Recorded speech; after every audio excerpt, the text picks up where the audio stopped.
What's really good, my people? Welcome into No Catch Up Sports Talk via Chicago. I am your host, Sean Little. Big Nick the Quick with me as always. But oh boy, do we have a special guest this morning? This is a little State of the Union Chicago Bears. Jason Goff, the voice of Chicago ball, is in the house, has blessed us with his presence. Go subscribe to the Full Go on the Ringer. He is the man, breaks it down 3 times a week for everybody's pleasure and enjoyment. And of course, he's the third most prominent voice for the Bulls, the third biggest decision maker. Because, hey, man, look, I got to go Stacey King 1, right? And then I got to go Adam Amin because this dude works so much. Yeah. He like the voice of everything. Everything.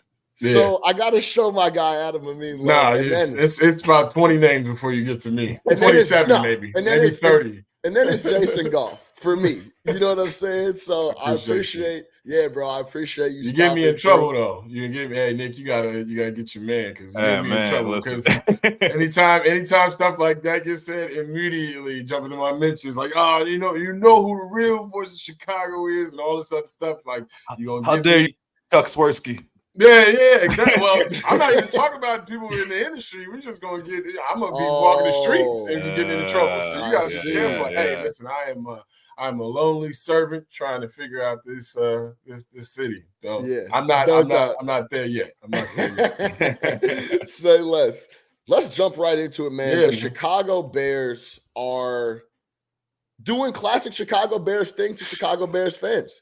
They're giving us hope. We're feeling good about them and what they got going on right now. They've won 2 in a row. I tend to lean on the negative side, man, because I could fall for the trap. But I've seen this movie so many times. They're 5-4 in their last 9 games. Commanders is a W. Raiders is a W. The Panthers 16-13. That's the worst team in the league. Vikings 12-10. Dobbs threw 4 picks. The Lions, they should have beat the Lions twice. They had to collapse down the stretch. But Goff turning it over like crazy. Those boys reeling. But wins are wins. We will get into that. I want to set it up because the reason I even reached out to Goff was because I wanted to talk about the big picture shit and what we should do going forward. Because if we're being honest, fellas, Ryan Poles is in the grinder. He has a lot of really massive decisions to make. He has a lot of money to spend, and he has a lot of draft capital to kind of move and shake. JG, I'm going to give the mic to you right now, and we could kick it off like this. I listen to all the Full Go, so I know where you're at, but remind the people for No Catch Up, where are you at right now on the Chicago Bears? Where do you stand? Is it positive? Is it negative? Is it wait and see? We're in that weird, comfortable blanket of mediocrity that Bears fans usually have to wrap themselves in, and then you get a little bit of hope, and then you wake up the next morning and you've been watching 7-9 football your entire life, right? Outside of a few outlier seasons, it's a few seasons where the defense stepped up in a way that, you shout out to the 05 boys. I get a chance to talk to Alex Brown every week on my pod. We're not used to watching development or nurturing environments for offenses and especially quarterbacks. So in this time that we're in now, I feel like we're settling into a lot of the old tropes of like, yeah, definitely turnovers matter and taking the ball away matters. And obviously a pass rush matters. I'm happy that they're winning because you got to find out who the winners are on this team. Like you got to find out who the playmakers are, right? Like there's only so many 20-year-olds you can add to a team. There's only so many times you can turn over a roster before the next guy has to come in, and then you continue that. Like the reason why this thing stays in the lane that it stays in, similar to the Clevelands of the world, the Detroits of the world, is because you keep having to fire people because you're not finding out what you have. You're not winning games. So, I'm happy to have a 2-game win streak, no doubt about it, because you're finding out who could play. Like who's going to make some plays down the stretch, like Jalen Johnson, the thing that he has become that we've been waiting on him to become. Now, is it because of the contract? Well, if that's what you want to say, and if that's how he's being, fueled, then I'm cool with it, right? Like find out how good everybody is. Find out baselines instead of having to keep turning over the roster. So, the 2-game win streak is cool. I'm down with it. I'm enjoying it because who likes talking about these teams losing all the time, right? Like who the off the field stuff and all the stuff that's happened with the coaches.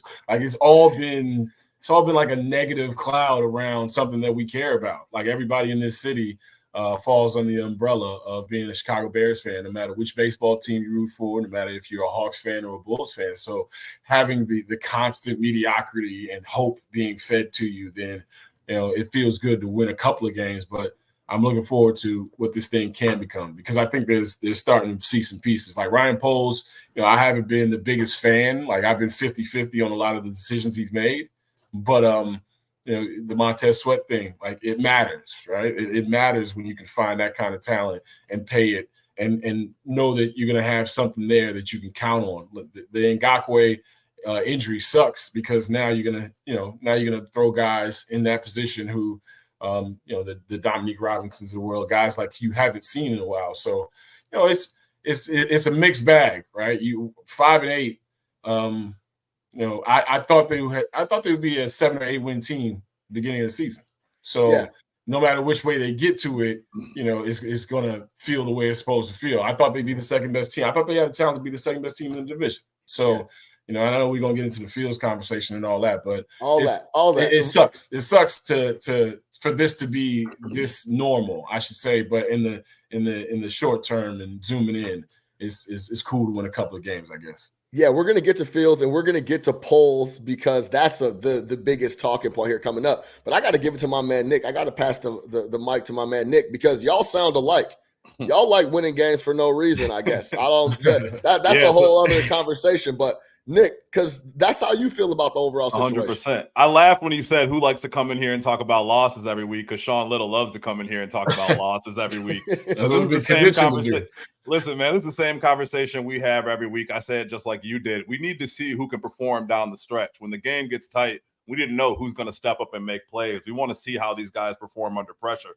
I understand not wanting to be caught in that I guess that neutral mediocrity. But at the same time, we can't just keep saying, let's go out there and lose and not see what these guys can do in those moments that are ultimately going to matter going forward for the development of this football team. Like I want to see Justin Fields perform in the 2-minute drive. Like I want to see the defense come up with big stops. I want to see the kicker hit big field goals, like whatever it might be, whatever leads to winning. I'm trying to see that. So it's hard for me to come up every single Sunday like Sean and say, yeah, I want to see Fields have a great game, but at the end of the game, we need to lose so we can maintain our draft position. It's not what I'm trying to see. So I'm with you on that. Like it's tough to go out there and root for a loss. But I just really like to see big picture. Like there are actually windows where we're going to compete. When Khalil Mack and Nagy were there, that first rip, that was a real window where we could compete in the NFC. We went to the playoffs. It didn't work out. This was not a window for us to compete. You know what's a window for us to compete? Next year. That is a real window for us to compete depending on what we do at the quarterback position. So that's the only reason I'm rooting for. But you're going to keep saying that every year you don't like what you see, right? Like, I think, you're going to keep saying, hey, next year. I thought this was supposed to be next year, right? Are we just going to keep hitting the reset button until we see what we like? What do you mean? We just talked about, JG just said he coming in. We think we're a 7-win team. I legitimately think next year, depending on what happens at the quarterback position, that's a 10, 11 win football team. Like I honestly believe that. Now let's get into the overall scope. Now, Goff, I heard you talk about Eberflus, and I heard you say in the last episode that was Bear specific about punting Getsy into the sun. Yeah. But I agree with that because the scripts are solid, but overall there's no adjustments happening. I can't trust that he's going to be malleable enough to take the next quarterback prospect to the next level. I'm tired of dudes learning on a job at a charter franchise in the NFL. Yes, that facts. That's simply put, that's exactly right. Now, I will say this. Multiple times, you a little wishy-washy on the Justin Fields. It's not like I want to see him back. He should be the quarterback. And I haven't heard you say we should draft Caleb Williams. It's kind of like whatever they decide to do, wherever Justin Fields ends up, I know he can play, but do you think that he should be the guy back? because we could get into evaluating him versus Caleb and all that type of stuff. But you haven't really laid out what you would want to see. It's almost like, let's see what happens, and then I'll evaluate it from there. No, because I like talking probabilities. Like what I would want to see happens usually doesn't matter. The way I evaluate talent evaluators, especially, is what the probability and the likelihood of the moves that you are going to make, and then with the results that will come with it.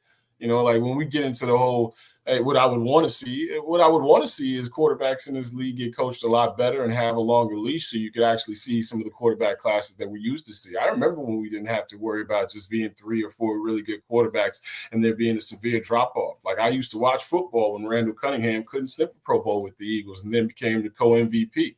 Right, like Jim Kelly was in the AFC and was probably the 5th best quarterback in that conference. So I'm used to watching a different thing, and what I would want to see is a lot different than what the game has evolved into. You got coaches who get 1 or 2 year leashes, so wanting to see something is a lot different than evaluating exactly what's happening and the probability of something happening. Like the Justin Fields thing, I think Justin Fields. I don't think Justin Fields has succeeded at every filtration point in football, period, in his life, and then all of a sudden got bad when he got to the next level. I think that there's a lot of factors around him that are limiting his success. So yeah, I got to grade it on what I see, and on top of it, he hasn't. Whether it's due to coaching or whether it's due to the things that are around him, he hasn't been allowed to mature and evolve the way like the natural development process that we've seen around the league takes place. He's had a couple of different coaches. He's been hurt. He's run the football in a manner that no young quarterback, no veteran quarterback has. Right? He's taken the amount of hits, like sacks or quarterback stats. So all those things go into the pot. So it's not like one thing or the other. Would I be surprised if he moves on that he's going to be successful somewhere else? Not at all, because I've been rooting for Justin Fields since he committed to Georgia. When I was in Atlanta, I knew about what was going on with Justin Fields in 707 camps. So I was looking forward to seeing what would actually, what would come to fruition. But Justin needing to be here probably doesn't work out for either side. Contract clock-wise, Ryan Poles not being the person who selected him, so not having the strongest leash to him, like all those things factor into it. So, I think it's a more nuanced conversation than just, what do I want? What I want is to see the best. I think unfulfilled potential is the worst sin in sports. So what I want, whether it's here or elsewhere, I like being entertained. Like I'm here for the show. So whether it's in Atlanta or whether it's in Seattle or whether it's somewhere else, I want to see him get down, because I want to be right. Like I want confirmation bias on the type of talent that I think he is. Nick.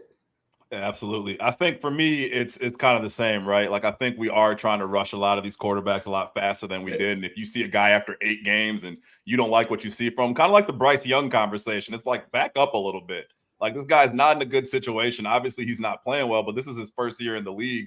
Give the man some time to develop. I feel like he might just be horrible, though, Nick. He could be. He could be. He might just be bad at football. The film is not good. Might just not be right. The film is not good. It's worse when you look at a guy like a DeVito, whoever it is, that comes in and these guys can play a little bit versus the number 1 pick. But I think with Justin, man, it's hard that we can sit up here and bash Getsy and talk about the play calling and talk about some of the coaching staff, but at the same time want to run Fields out of town. Like it's kind of talking out of both sides of your mouth. Like if the coaching situation around him is terrible, how can we expect him to develop? How can we expect him to reach his full potential? The same time that we're patting, Mike McDaniel on the back and Andy Reid and all these other guys that are having success with their quarterbacks, is because we recognize that they're good coaches. So if the coaching around Justin isn't good, how can we properly evaluate him? So that's why it's hard for me to sit here and be like, yeah, man, I'm done. Let's draft, whoever at the first pick or whatever. Let's move on from our quarterback, because I still don't feel like we've been able to evaluate Justin Fields properly based on what's around him. But that's not me absolving him of any blame. He has to play better in a lot of different spots, but it's just a tough evaluation. But to Goff's point, someone's going to pick him up, right? It's not like if the Bears move on from him that he's not going to be on a roster right away, because someone's going to see that talent and think, hey, I can develop that. I think it's a little bit different situation than Trubisky or other guys that we've seen where it's like, this guy can't play. We know Fields can play. We just got to find the right people to bring it out of him. So I'm not ready to move on. So I'll give y'all a clear answer since y'all don't want to give a clear answer. This is what we should do. We should 100% keep Justin Fields because I'm not sold on Caleb, Drake, and whoever else. Next year, he's on the books for like $5 million against the cap, and then the option is like $23.25 million. Now, that's still a pretty short number when we talk about starting quarterbacks in the NFL, and that still gives you 2 full years on top of what you've seen already on Justin Fields. Now, the problem. Are you doing this from whose vantage point are you speaking from? You doing this if you're Ryan Poles? Well, that was the next person out of my mouth was now the Ryan Poles situation is very difficult because he has a lot of decisions to make that are all tethered to the quarterback position. If you go get a new coach, you either have to get that coach to sign on to Justin Fields or flat out want Caleb Williams or whoever else.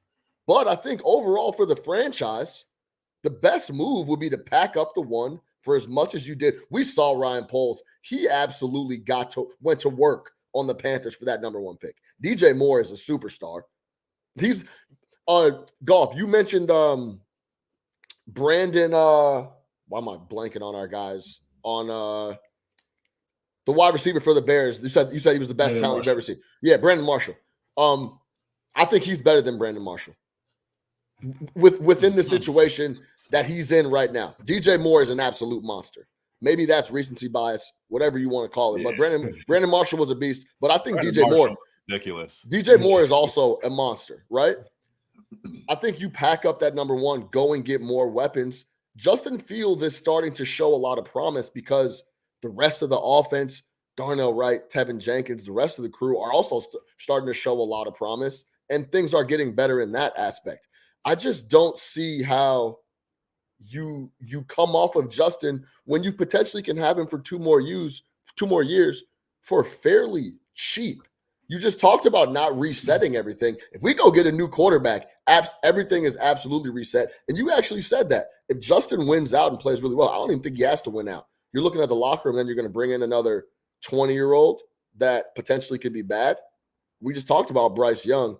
I think Justin has shown plenty to bring in a new offense, and he could have that under 2 full years. So because you started off saying to be clear, and then you gave me 3 different perspectives. You gave the franchises, you gave Ryan Poles, and then you gave who? Well, Ryan Poles and the franchises is the same, no?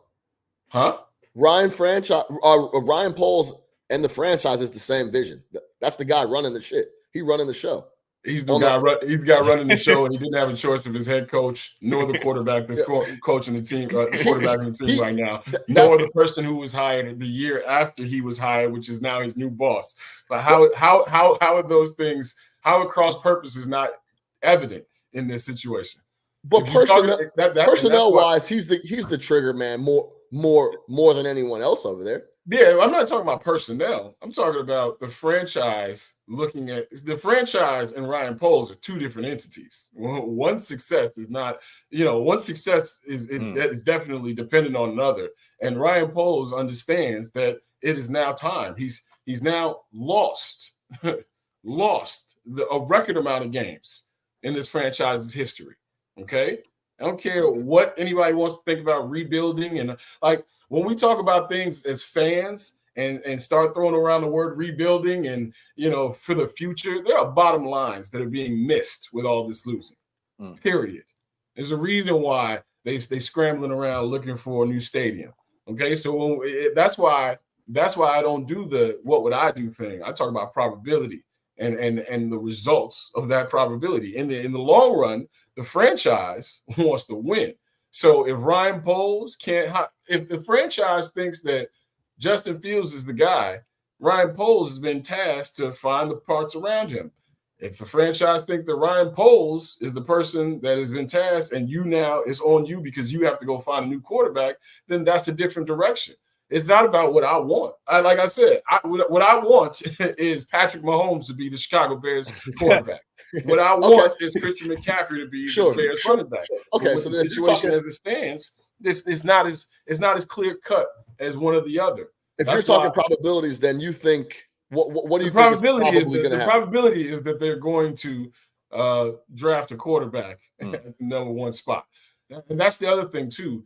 You're not – the whole winning games thing, the tank win thing should be out the window at this point. The number one pick or the number two pick at least is secured for you in the Carolina Panthers disaster that's waiting to happen for the next 4 weeks. It's like it has happened for the last 13. So that's guaranteed to you. Now, at what point are you going to stop playing with house money and show me what you've done? You got to show your work. If high draft picks really deem success, there'd be multiple parades in Detroit and multiple parades in Cleveland. Drafting high don't mean shit. Drafting well means everything. So if you win these last 4 games, okay, you'll be on a 6-game win streak with a quarterback that you are now telling you have to go now because we want to draft a better prospect. So there's so many cross purposes at hand right now. That's how you figure out who the real talent evaluators are and the dispassionate decision making that has to go come into play here. If I am the McCaskies or if I am anybody above Ryan, if I'm Kevin Warren, I'm looking at this situation like, all right, you might have helped us dig ourselves out of this situation, Ryan Poles, but you know what? Can't afford another Roquan Smith situation to happen.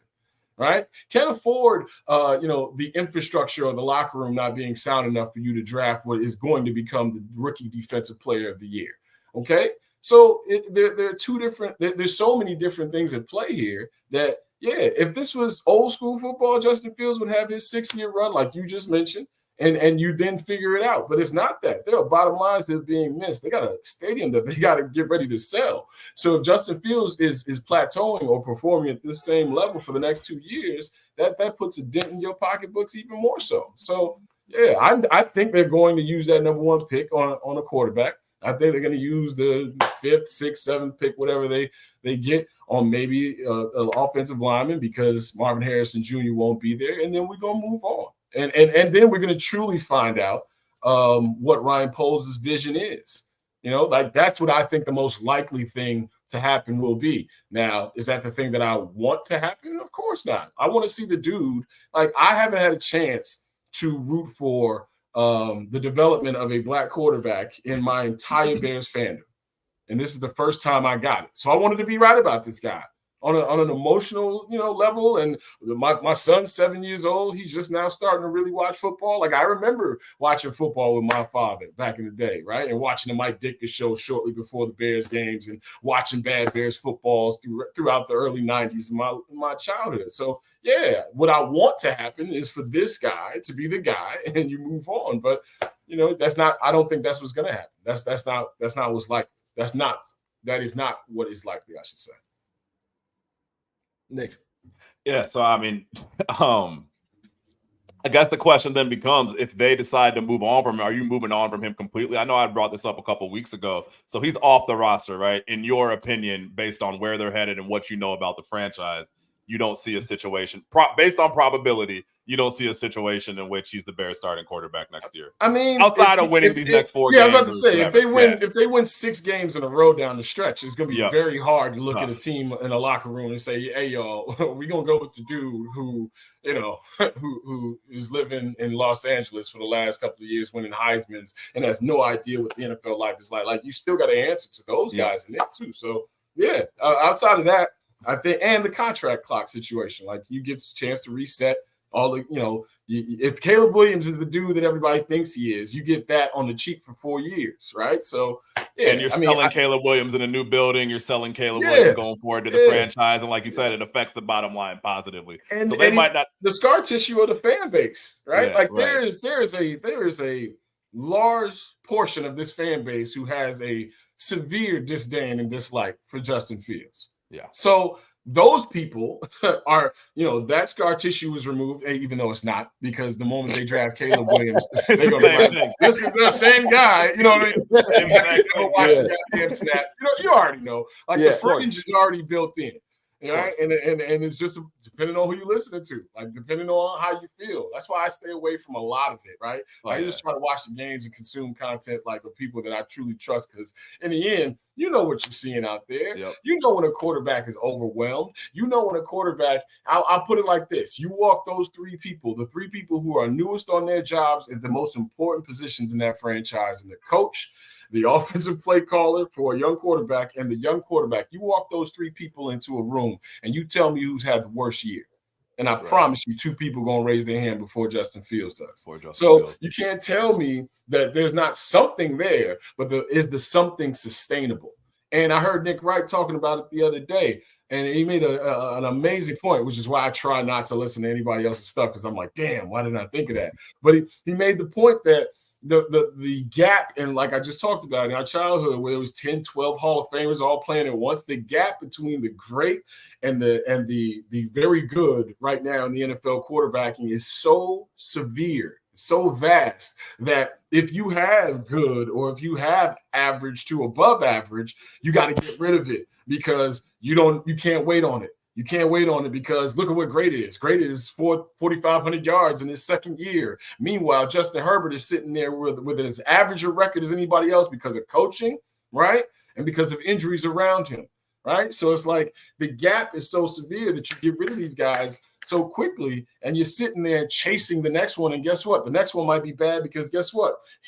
You're not waiting for him. You can't wait for him. Like, so it's a repeatable cycle that happens only in franchises who can't sustain.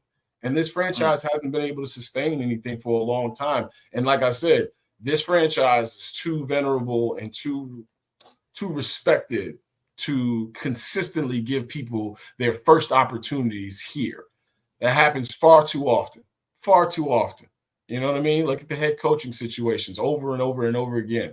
Look at the offensive play callers over and over and over again, you know, and shout out to Mike, like Mike McDaniels that you mentioned, right? But singular. Yeah, exactly. Right. that guy isn't just walking around all the time. Right. Like Ben Johnson, I wish he would have had a better showing the last time you saw him, so that you could actually sell like, hey, this was what the Bears offense can look like. But then, Bears won. But by the way, the Bears beat a very good team by 15 points. Yeah. Like, so there are certain things that, you see enough there, but yeah, I don't know if Justin's going to be. That's why I think the Harbaugh stuff is kind of crazy, because nothing about the Chicago Bears history tells you that they're going to bring in a Jim Harbaugh or any of these other high-profile guys. Would you be down with it? Tell me why not first. Yeah, tell me why not. Really. I'm not big on the college to NFL guys. I think guys like that he was an NFL guy first, though. I understand he was an NFL guy, but he's also been in college the last 6-7 years and been in total control of the entire situation. And I feel like in the NFL, it's more collaborative.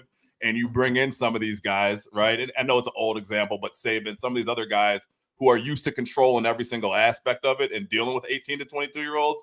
And I don't know if it necessarily always translates to success in the NFL. With that being said, I'd love to have a professional in the building, right?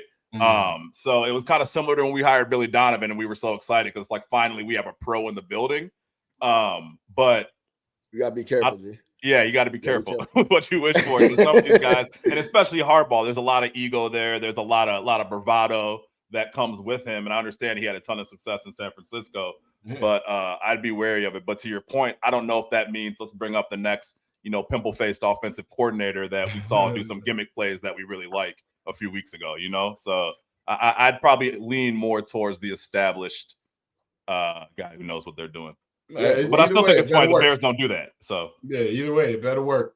You got. Haven't they never hired John Fox was like the first repeat head coach, right? Yep. Mike Dick is special teams coach. Lovey defensive backs, defensive coordinator. Yeah. Jerron. Yep. Yeah. Doesn't happen here. Let's talk about let's stay on Eberflus and the coaching staff. He does have the defense going crazy. They have looked really, really good.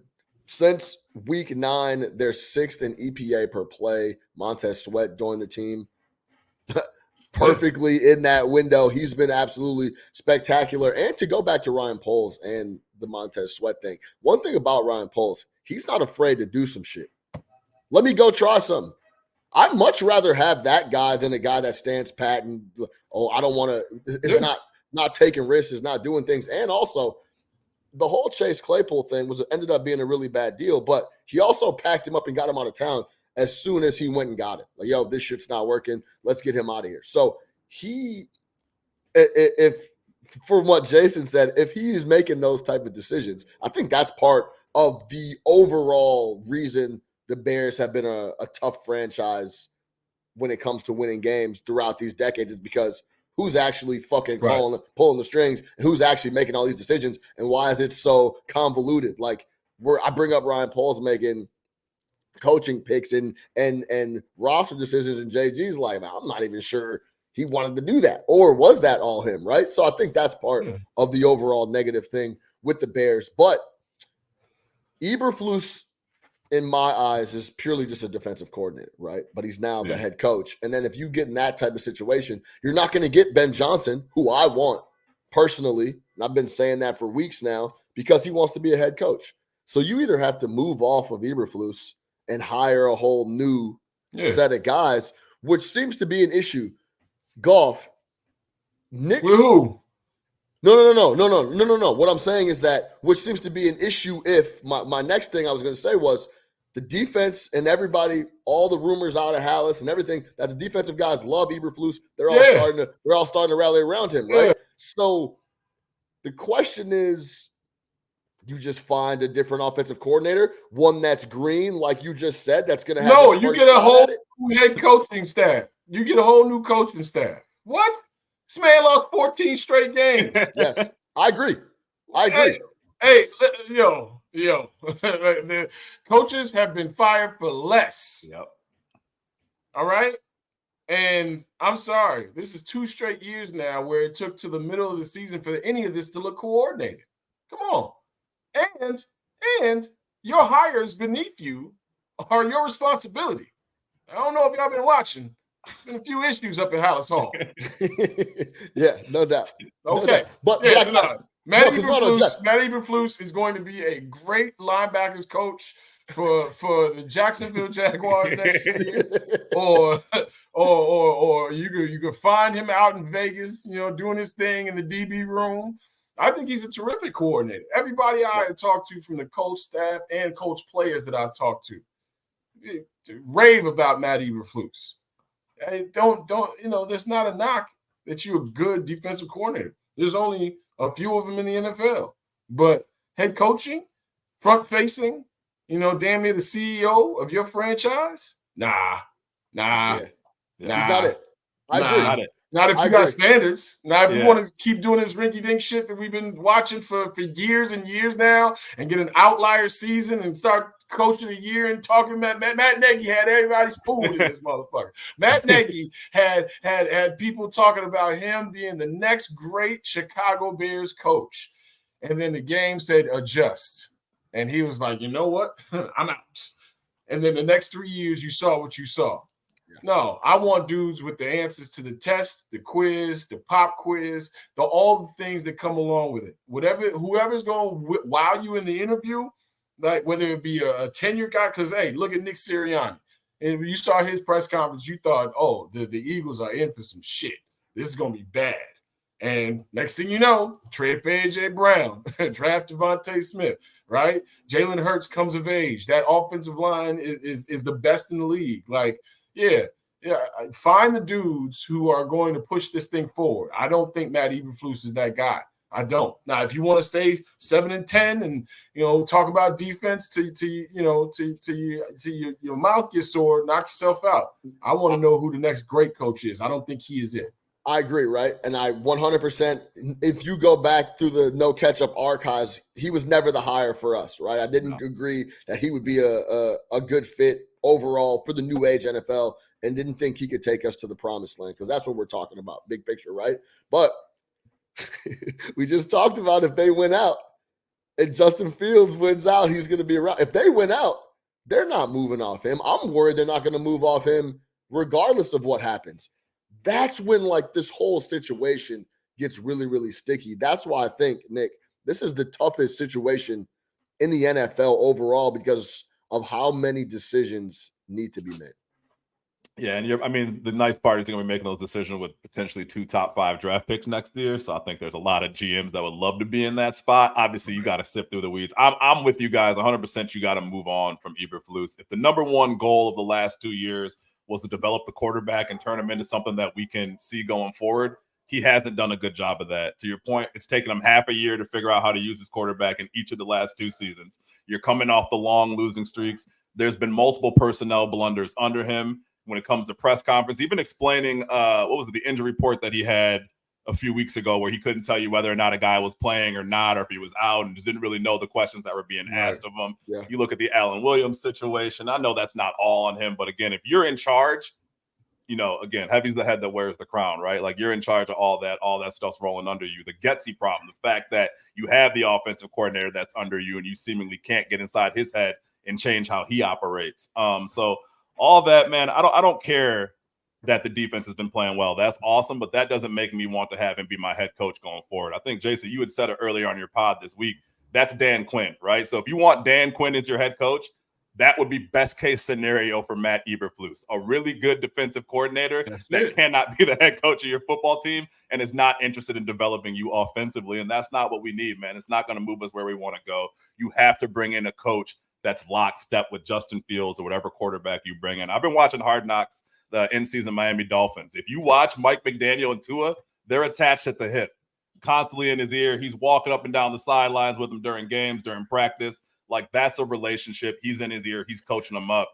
I don't see that with Flus and Fields, and I don't see him moving us towards the right direction. So you got great guy though. Yeah, great guy, man. Hey, great coach, wonderful guy. Like, I love all that, and I love the fact the players play for him. Like, look, there's nothing worse than when the locker room turns against you, and they have every reason to over the last couple of years. Again, there's been a lot of high-profile shit, but that doesn't make him the head coach that I want to move forward with. Goff, I've seen enough. Yeah, I agree. Goff, we talked about, no one in the building is tied to Justin Fields, but Poles is tied to Eberflus.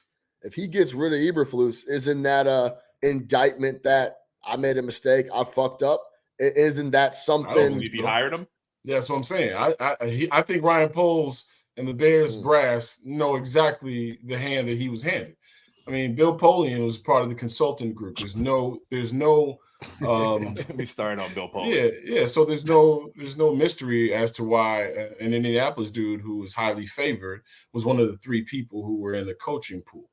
When you hand your GM, allegedly, reportedly, whatever the case may be, rumored to be, a coaching pool of people, and he picks from those people, you keep it moving, right? I mean, you don't have a lot of that job. General manager of the Chicago Bears is a very prestigious gig, but at the same time, you're attached. You got some things. Yeah, you got some things that you have to work around. So yeah, I'm not. If anything, I can look at the Bears brass, and if I'm Ryan Poles, and say, all right, well, I got you from up under the mud. Like, I turned this roster completely over. I gave you time to see if your quarterback was the dude. I wrote it out with your coach, and now it's time, because my skin is on the line. It's time for me to be able to make these decisions with these 2 draft picks, with all this money, new coach. Like, let me show you how I do. And I wouldn't be mad at that. There's levels to it, man. Wow. That is actually very interesting. So it's like, hey, you guys wanted me to, these are the pool of guys you gave me for a head coach. So Eberflus is now the guy. I gave you a look at Eberflus and Justin Fields. This is what it looks like. Do you want to move forward with this? Or is it time for me to really get to work with these 2 top 5 picks and all this money? Because he earned this too, by the way. Like, he earned, the Carolina trade. Hey, that's, I should be able to.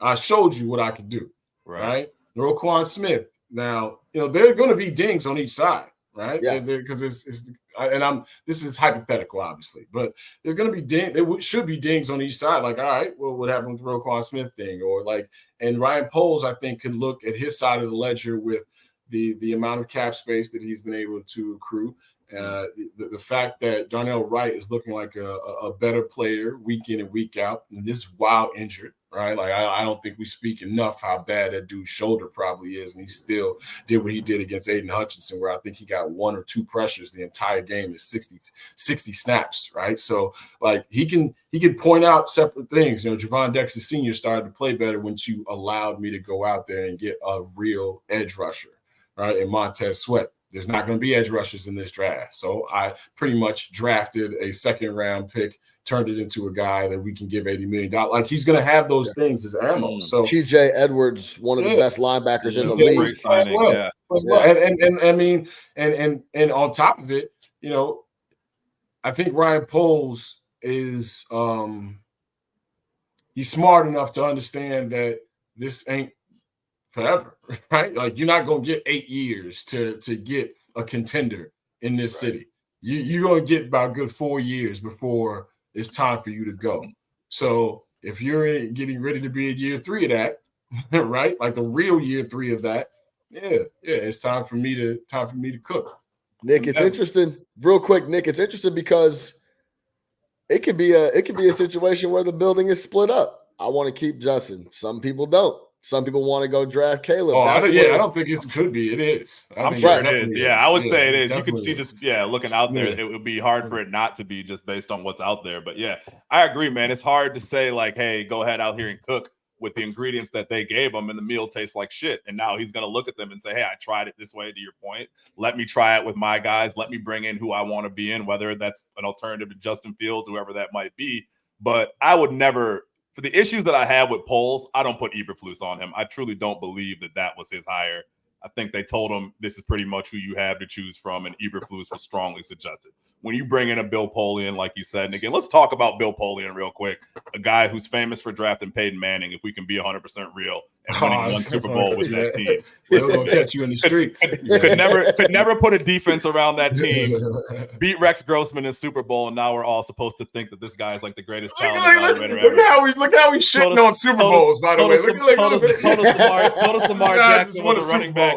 Told us Lamar Jackson was a running back, but whatever. That's neither here nor there. I don't put Eberflus on Poles at all. I don't think Poles has necessarily had the autonomy that you kind of make it sound like he's been able to operate with, Sean.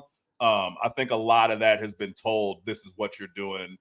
You can kind of add your pieces here and there, but ultimately this is the direction we're trying to go in. So it'll be interesting to see if they allow him going into this offseason to kind of have that full rope, but I'd be skeptical, man. It's just not how the Bears do business. Going back to Ted Phillips, whoever it might be, there's always meddling from every side. JG, if you could pick anybody with that second pick, it has to be the guy from Ohio State, number 18. I think he would come in and make a massive impact across the board. Yeah. It's Marvin Harrison Jr. That's it. Like that's it. He might be the best player. I think he is the best player in this draft. And it's hard to, because you're going to get the people who pull out where wide receivers are drafted and the successful ones as opposed to the busts. But when you see a dude like that and just the makeup of that dude, like listen to him talk, and we could tell bullshitters, right? Like we could tell the people who know what to say in a moment, when to say it, how to say it. He come from a family of stray shooters. I mean, that's you. That. Yeah, nothing to do with that. You know what I'm saying? But no, he's my Philadelphia connections. You know what I mean? Problems out. But no, I mean he's a dude that I think you know how Larry Fitzgerald just carried the Cardinals franchise for all those years, and then all of a sudden, you drop a quarterback on him, and in the twilight of his career, you realize how dope he was. I think Marvin Harrison Jr. is going to have a Larry Fitzgerald type of career. Like I truly think he's going to be one of the better players for a very, very long time. Extremely productive. Yeah. I mean, in a perfect world, they'd have got this thing figured out last year with Justin, and we'd be going into this situation talking about adding DJ Moore to Marvin Harrison Jr. with Cole Kmet and a refined Justin Fields. I mean, I that's why, dog, I can't stand it. Like, dog, I can't stand the fact that we continuously have to talk about the same position And meanwhile, other teams get one every 5-6 years, but they can even feel comfortable with it, right? Yeah. Like we get 2 or 3 year blips every 10 years, 12 years, and then we got to start all over again. Like you want to talk about what should be improved? Like the Bears running back room should be improved, right? We should be talking about other things, right? And instead of talking about the quarterback biannually, man. Like, so yeah, if I had my druthers, you take Marvin Harrison Jr. with that second pick or whatever the case may be, and get yourself an offensive tackle to put on the left side. Stop playing around with it with these 5th, 6th, and 7th rounders. Like, shout out to Braxton Jones. I know everybody likes him a lot, but he's a swing tackle to me on a really, really good team. All right, you put bookend first round picks on the tackle spots. You put Marvin Harrison Jr. in the situation, and you roll. But now, because of the lack of development, because of, I think, poor talent evaluation at the coaching situations, you're gonna have to get a quarterback and an offensive tackle, which ain't bad. Like, if you get the quarterback position right, then we go all look back on this like, screw Justin Fields, I guess. But let me leave you on that, because it's the same. This question is similar to what you just said about then Justin's gone. We got a guy, doesn't even matter. Is the ghost of Patrick Mahomes in that Trubisky situation kind of hanging over the situation that we have now, as what happens if we pass on Caleb and he turns into a top 5 quarterback in the NFL? Is that factoring in? Because we're talking about the organization as a whole. A lot of those, of course, it's the same family. A lot of the same people remember that situation that Pace put us in. Is that lingering around like, man, maybe we have to take Caleb just because we can't miss on a generational guy again? I think just chasing real NFL football is hanging over our heads. Like we don't find ourselves in a position often enough to, see the top 3 or 4 pick go to a quarterback in a top heavy, I should say, draft, right? Like the last time, like you mentioned, this happened, Patrick Mahomes, it wasn't like Patrick Mahomes was considered the clear cut. Yeah, it was clear cut number 1. Right? Like this dude is considered the clear-cut number 1. And of course, as we get closer and closer, I think Drake May is going to wow people in a lot of these private workouts. And of course, they're going to pour over his tape. But Caleb Williams is considered the clear-cut number 1 in this situation. Whereas with the Mitchell Trubisky draft and Deshaun Watson, we knew what it was, right? When we were looking at it like, kind of like the dude who performed in national title games, or the dude who is out here throwing for 5,000 yards. Like the 13 career starts guy might be a little bit of a risk. This doesn't seem like that, right? Right. So I think more so than the Mahomes thing, I think it's just the specter of having to deal with this conversation, with this position, man. Like it's the most tiring conversation in this city. Outside of Bron versus Jordan, which is a worldwide conversation.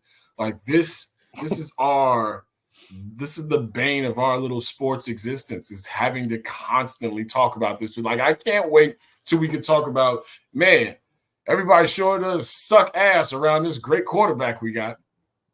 I'm waiting for that conversation. Yeah. What can we add with that top 5 pick? Because Justin Fields is great, but now we can add some stuff on top of it, which was exactly the conversation we thought we'd be having coming into this year after enduring last year. And to your point, we're nowhere even near close to that. And I think that's what is depressing about this season. I think we realized it early on, right? Like we've been talking about it. It's like, man, we're not headed where we thought we would be headed in this year, right? I'm not expecting the Bears to be a Super Bowl contender, but I wanted to see progress. In that first half of the season, you did not see it. And it's kind of like, yeah, we're right back where we were last year, saying, hey, what are we going to do at the quarterback position in the offseason? Because we had that same conversation last year. It was like, hey, are we passing up on a generational talent in Bryce Young to stick with Justin Fields? And ultimately they decided to do that. And now, yeah, you're right back in the same spot. It's crazy. I'm on the record as saying I knew that wasn't no generational talent. I don't care what you were on Bryce Young early. What? Nah, you can't. You can't, man, the poise got me. Shaped like a dude that work at Kinko's. We're big. Kinko's. I'm sorry. I don't even know if those are still open. I might have aged myself. That's funny. Come on, Nick. man. Anything else for Jason before we get him out of here?